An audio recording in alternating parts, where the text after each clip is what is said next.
दुकान बिजली का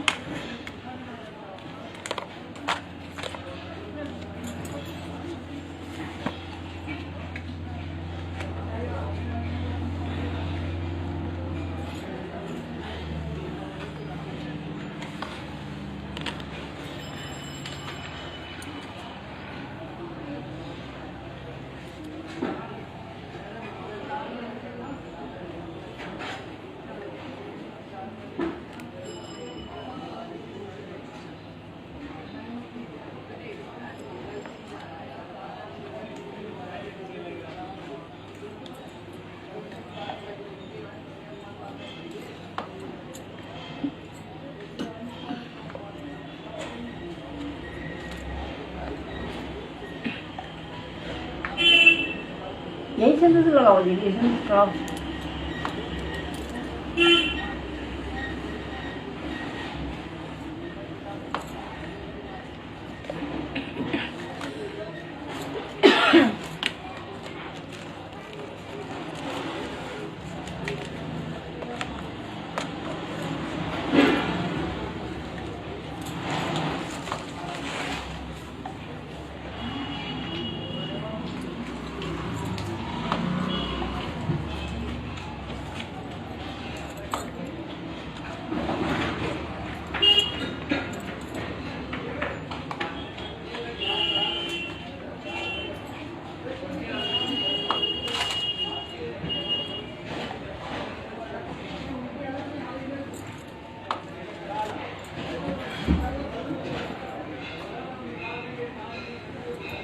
इधर नीचे रख ली, हाथ दिखाओ मुझे।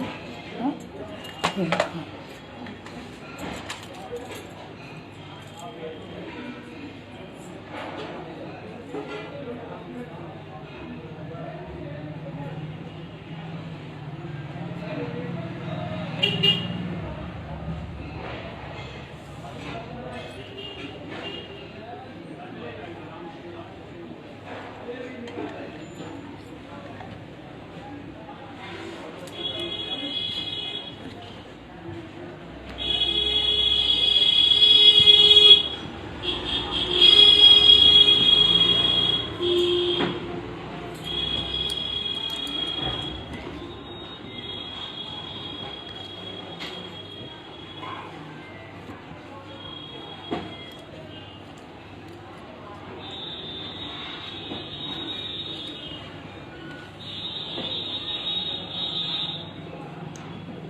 फल नहीं है।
वेलकम करीना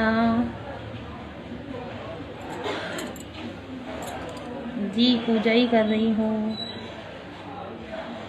भगवान के गीत गाना अच्छे लगते हैं।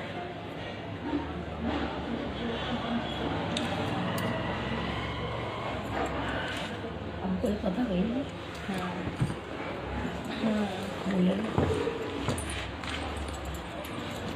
जय हो तुलसा मैया की जय। अब मैं आप लोगों को बता दूँ, मैं यहाँ पर कर रही हूँ माता तुलसा जी की पूजा और आप लोग देख रहे हैं लाइव। देखिए, माँ तुलसी की जो पूजा होती है उसमें हमें माँ तुलसी को सिंदूर अर्पित करना होता है। चावल की जगह आप खीले अर्पित कर सकते हैं। एंड चूड़ियाँ, पूरा श्रृंगार का जो सामान होता है, जैसे माँ के लिए वस्त्र आते हैं नए नए, और जो भी श्रृंगार 16 श्रृंगार होता है आप लोग जो भी यूज़ करते हैं वो आप रखिए। खीर पूड़ी बनाई जाती है माता को भोजन के लिए। बाकायदा कलश स्थापना करने के बाद ये सब चीज़ें की जाती हैं और फूल अर्पित करते हैं, खील गट्टे भी अर्पित करते हैं। और चूँकि कार्तिक का अंतिम दिवस है, तो ऐसे तो कल है, चूँकि ग्रहण पड़ रहा है तो इसलिए उस पूजन को आज ही समापन किया जाएगा। क्योंकि सूतक काल जो है वो प्रारंभ हो जाएगा कल जल्दी ही, तो इसलिए आपको आज ही, अगर कार्तिक मास में आप तुलसा पूजन करते हैं, शालिग्राम जी के साथ पूजन करते हैं माता का, तो आप लोग आज ही कर लीजिएगा। और हम लोग यहाँ पर देखिए शालिग्राम जी को बैठा ले हैं माता तुलसी जी के साथ, क्योंकि हमारे यहाँ जो पूजन होता है वो इसी प्रकार से किया जाता है। हम लोग तुलसी विवाह तो नहीं आयोजित करते हैं, परंतु उनको जो सारा सामान होता है वो अवश्य चढ़ाते हैं। और ये तुलसी माता को मेरी तरफ से और शालिग्राम जी को 2 पुष्प की भेंट मैंने अर्पित करी है। और बाकायदा मेरी मम्मा ने सारी पूजा करी है, मतलब जो भी उसमें पूजन के लिए सामग्री यूज़ होती है उसका पूरा प्रयोग किया है। और अभी जो भोग अर्पित किया जाएगा, ये जो भोग है, ये पूरी खीर मैंने आपको बताया ना, तो आप ये देख सकते हैं माता को इसमें पूरे जोड़े के हिसाब से माता की कुचैयाँ बनाई जाती हैं और उन जोड़ों का ही भोग लगाया जाता है। और चूँकि 31 दिनों तक शालिग्राम और तुलसा जी की पूजा जो व्यक्ति नहीं कर पाया है, वो इन जोड़ों के साथ अगर पूजन करता है आज की तिथि में, यानी पूर्णमासी को, कार्तिक मास की पूर्णिमा में अगर वो पूजन करता है, तो पूरे 31 दिन तक का जो कार्तिक मास का जो फल होता है पूजा का, वो उसे प्राप्त होता है। और इसके साथ साथ एक विशेष बात ये भी है कि अगर आप उस पूजा को करने के लिए अगर 31 बाती, जो लंबी वाली बातियाँ होती हैं, अगर वो आप तैयार करते हैं और उन बातियों को अपने हाथ से बनाते हैं, हम लोगों ने पहले ही तैयार कर ली है, अब हम लोग दीपक अभी जलाएंगे तो आप देखिएगा वो लंबी बाती मम्मा मेरी तैयार कर लेती हैं पहले से। और उन बातियों को अगर आप अर्पित करते हैं, तो जिन लोगों का जैसे कार्तिक में आप व्रत करते हो और जैसे किसी कारण किसी कारण अगर छूट जाता है तो आप उस बाती का जो पूजन है वो 31 बातियों के रूप में आप इस तरीके से कर सकते हैं। तो ये मैंने यहाँ पर भोग अर्पित कर दिया है मैया को और मेरे शालिग्राम भगवान जी को, क्योंकि विष्णु जी का ही स्वरूप होते हैं शालिग्राम। और उन्होंने ऐसा, अभी यहाँ पर मैं कथा भी कहूँगी आप लोगों को और आप कथा भी सुनिए। और चूँकि लाइव मैंने आप लोगों को दिखाने की पूरी कोशिश करी है।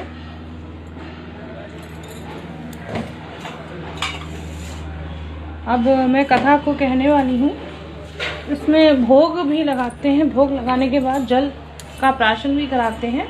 जल आचमन कराना जरूरी होता है, क्योंकि जब आप किसी को भोजन कराते हैं तो भोजन के साथ साथ आपको जल भी रखना जरूरी होता है। तो अब मैं कथा कहने वाली हूँ आप लोगों को। आप लोग कथा जहाँ पर भी हो सके तो सभी को शेयर कीजिए।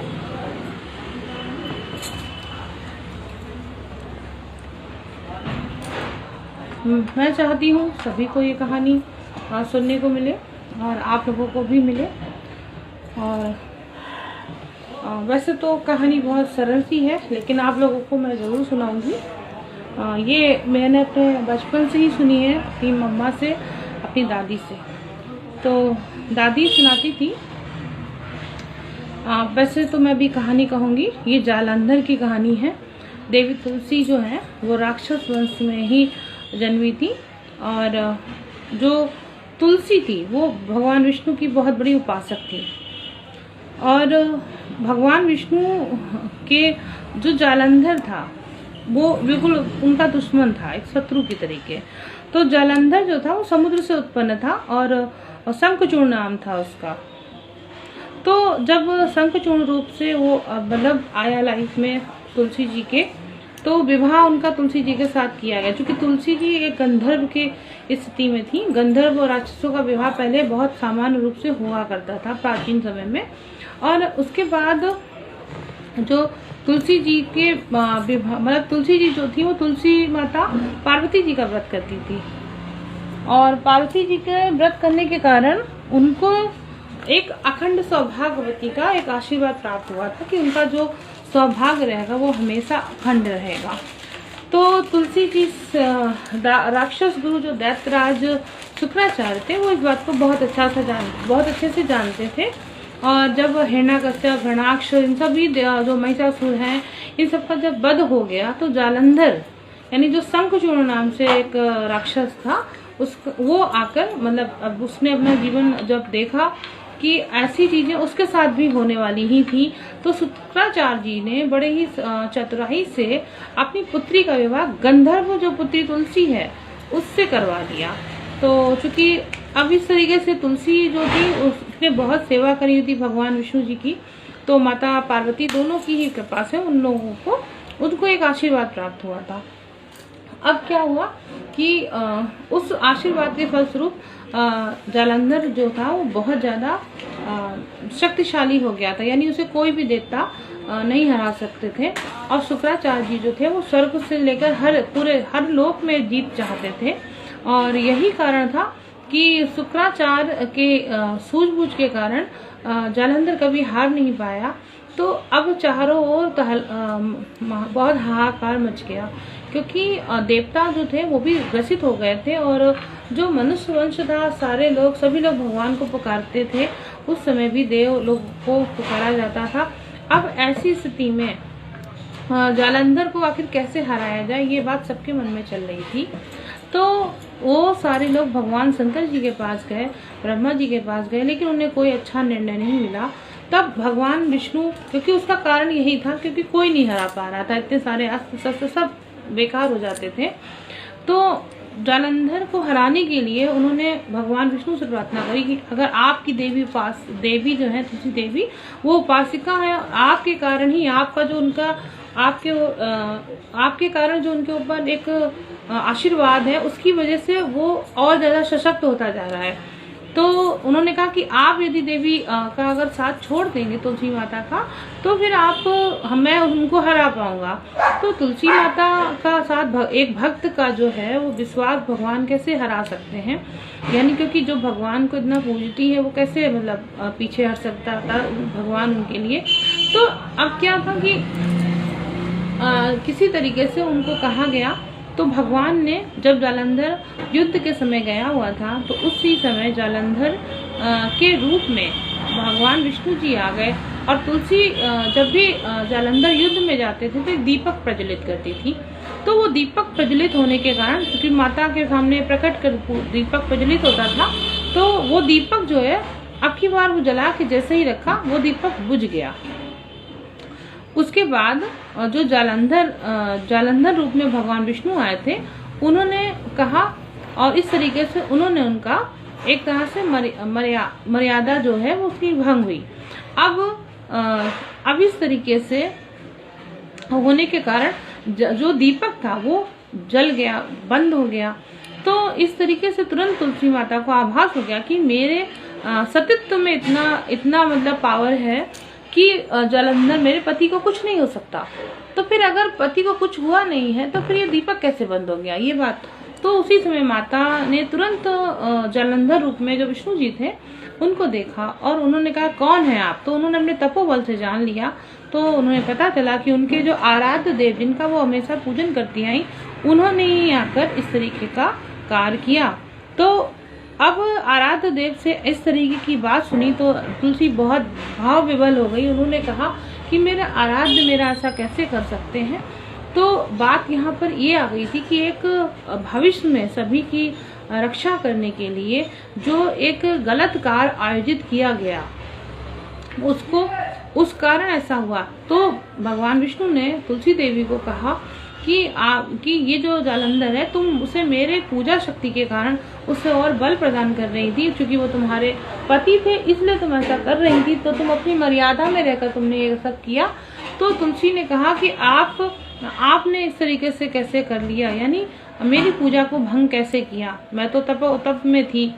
तो इस बात पे उसने कहा, तुलसी देवी जी ने, कि जिस तरीके से आपने मेरी तप को मतलब पत्थर रूप में आपने अपने हृदय में इतना पाषाण रख लिया, और मतलब इस तरीके से कि मैं तुरंत मतलब आपने अपने भक्त की पूजा नहीं देखी, भावना नहीं देखी, इसलिए आपका हृदय पाषाण है, आप बिल्कुल पिघले नहीं, तो इसलिए आप पत्थर के हो जाए। उसी समय भगवान विष्णु ने उस श्राप को अपने स्वीकार किया, साहस स्वीकार किया, और शालिग्राम की एक प्रतिमूर्ति वहां पर उपस्थित हो गई।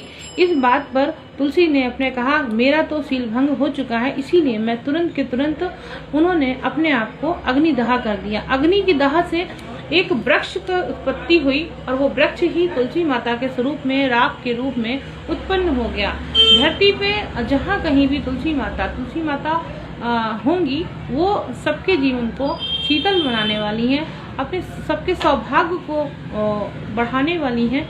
जैसे तुलसी माता ने, तभी शालिग्राम भगवान के रूप में जो विष्णु जी थे, उन्होंने कहा कि जिस तरीके से मैं तुम्हारे साथ पति धर्म में आया हूँ, इसलिए मेरा एक ये स्वरूप जो है वो हमेशा तुलसी के साथ रहेगा, और मैं हमेशा शालिग्राम के साथ, जब मैं कार्तिक मास में पूजन के समय पूजा जाऊंगा, और हमेशा तुलसी के बिना मेरी पूजा, सारे पौधों में तुलसी के बिना मेरी पूजा नहीं मान्य होगी, मेरा भोजन जो है वो तुलसी के बिना अमान्य होगा। और इसका पीछे कारण यही था कि तुलसी माता को उन्होंने ये कहा कि तुम बिल्कुल अपवित्र नहीं हुई हो, सारा संसार तुम्हें सबसे ज्यादा पूजित करेगा। और इस तरीके से जो तुलसी जी की शील भंग की जो अमर्यादा हुई थी, उसे उन्होंने समाप्त कर दिया। उस श्राप को उन्होंने साहस स्वीकार करके तुलसी माता हमेशा सदा के लिए भगवान विष्णु के साथ शालिग्राम के रूप में हमेशा पूजी जाने लगी। और इस तरीके से कार्तिक मास की जो शुक्ल पक्ष की पूर्णमासी होती है, एकादशी से प्रारंभ होके कार्तिक मास के शुक्ल पूर्णिमा तक माता का देव पूजन होता है। इस तरीके से जैसे माता ने माता की भगवान विष्णु ने रक्षा करी, उनका यश अपयश सब कुछ उन्होंने संभाला। उसी तरीके से माता ने जैसे अपने सुहाग की रक्षा करी, इसी तरीके से माता के पूजा करने से सभी लोगों का सौभाग्य, जो भी सौभाग्यवती स्त्रियां हैं उनका सौभाग्य बढ़े, उनके घर में धन धान्य बढ़े। इस तरीके से बोल तुलसी माता की जय। दूसरी कथा मेरी दादी मुझे सुनाती थी कि एक नंद भौजाई थी, और वो नंद भौजाई जो थी तो माता पिता नहीं थे, भाई था, भाई भौजाई और नंद थी। तो माता पिता थे नहीं, परंतु जब नंद के सामने ही जब भौजाई ब्याह कर आई तो उसने भौजाई ने नंद को बहुत कष्ट देना प्रारंभ किया। वो उसे पूरे घर का काम कराती थी, खाना नहीं देती थी। इस तरीके की जो स्थिति बनी तो वो सब कुछ करती थी, लेकिन कार्तिक मास जब भी आता था तो वो प्रातः काल सूर्योदय से पूर्व उठकर तारों की बेला में वो स्नान करती थी, माता तुलसी को अपना जल चढ़ाती थी, फूल जो भी उनके आसपास था जो भी वो चढ़ाती थी, और कार्तिक पूर्णिमा को पूरा पूजन करती थी। और इस तरीके से वो बड़ी होती थी, अपने घर का काम करती रहती, और इस तरीके से बढ़ती गई। जब एज आई तो उसकी भाभी ने सोचा उसके भाई से कि इसको किसी तरीके से हटाओ। तो भाई से बोली भाभी कि किसी तरीके से इनको अपने घर भेजो, ससुराल में ब्याह करो। तो इस तरीके से उनको ससुराल में ब्याह कर देते। भाई ने एक लड़का ढूंढा, वो भी एक गरीब घर का लड़का था। अब जिस तरीके से वो लड़का आता है, उसकी पूरी फैमिली बारात लेकर आती